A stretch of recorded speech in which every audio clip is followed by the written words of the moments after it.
What would you say if you were down to your final 4 quarters of life? Not a game, not a season, but your life. No more snaps, no more timeouts, just the clock winding down on your life and the chance to speak one last time to the next man up, the one that's going to take over for you in life. That's what this is. This is what I'm talking about. I'm talking about Paul the Apostle. He's in prison. Why am I talking about Paul? Well, his execution is coming. He's going to die, and he knows it's going to be bad. He's been beaten. He's been tortured. He's been imprisoned. They took his clothes away, where he slept in a grungy cellar cell, freezing with no clothes on. But instead of trying to figure out a way of taking a break on his final words, he's building up the next man up, the one who's going to carry the next mission, the next torch into the Christian church. And his name is Timothy. That's this letter, 2 Timothy, the final book in the Bible that is written by Paul. Paul's final playbook, I guess you could say it. 4 chapters, 4 quarters, no filler, no fluff, just a spiritual 2-minute drill to the finish for Paul. So if you're a player, a cheerleader, or a coach, don't miss these words. I'm going to say them to you very clearly. Okay, these aren't Paul's dying words, even though he's dying. They're his marching orders. They're the marching orders for Tim to carry on the Christian church. Now, this is, I think, 40 to 60 years after Jesus' death. Paul is the man.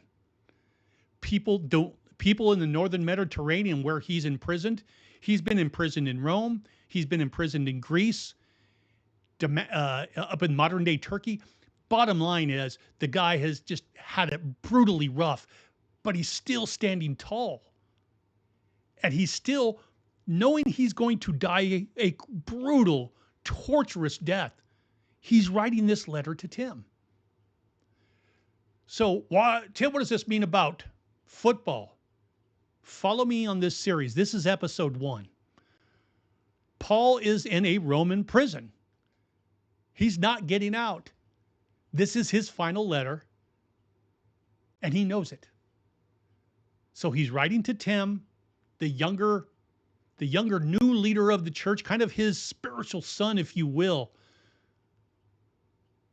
And basically, what he's saying is, to Timothy, this isn't theory.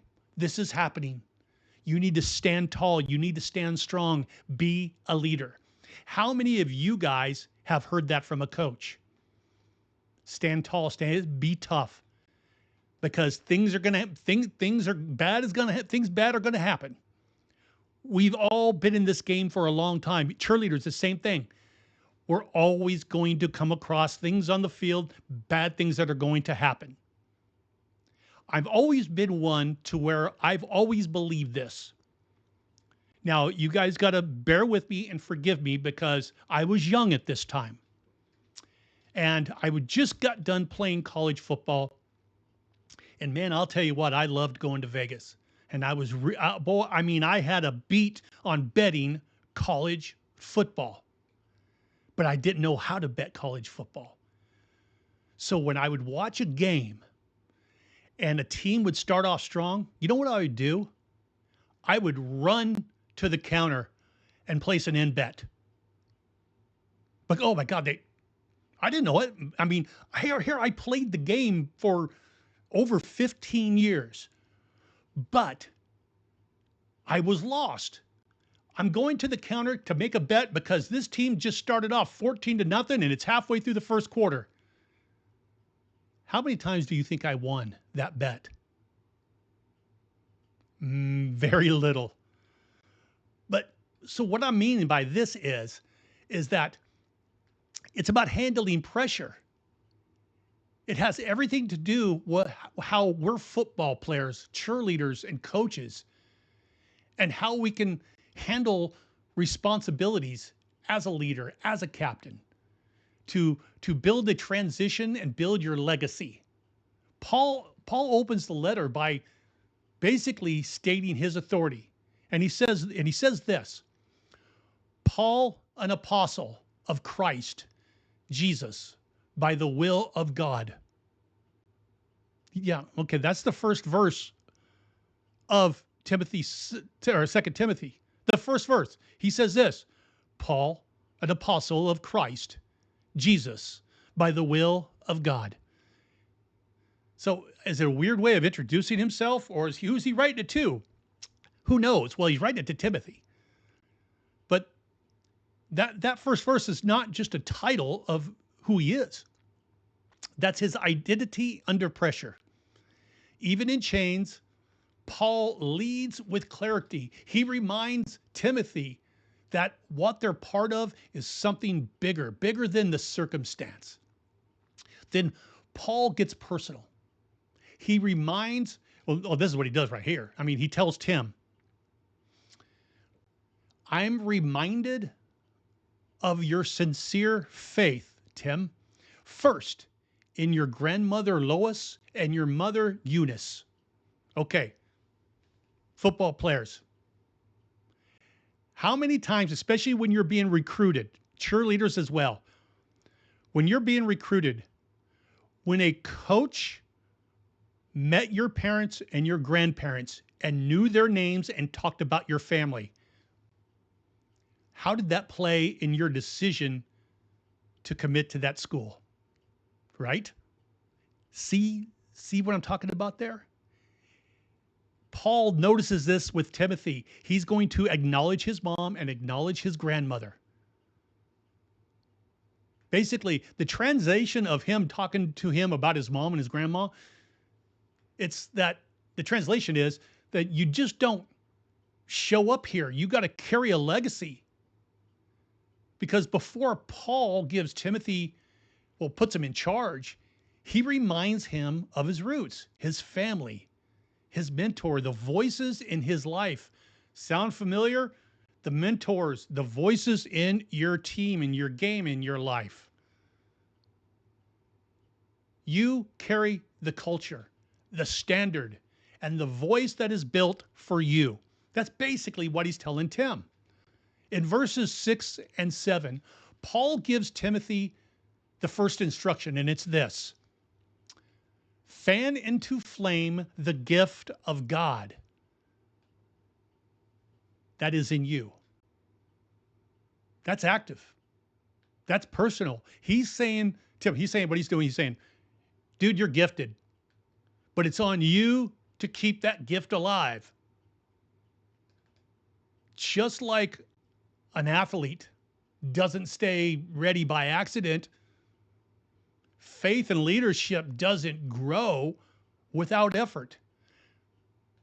Then what happens next is Paul drops what might be the most quoted verse in this entire chapter, where he says this: God did not give us a spirit of fear, but of power, love, and self-discipline.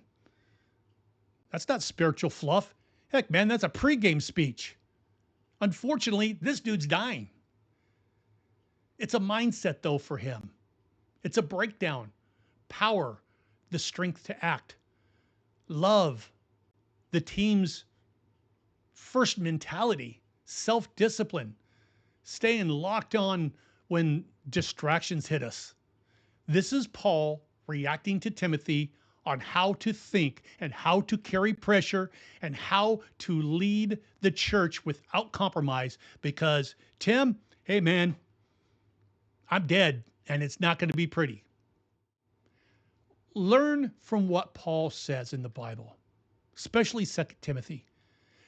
This is what real transition looks like from, good Lord, I mean, he's an apostle of Christ and he's handling it down to a kid named Tim.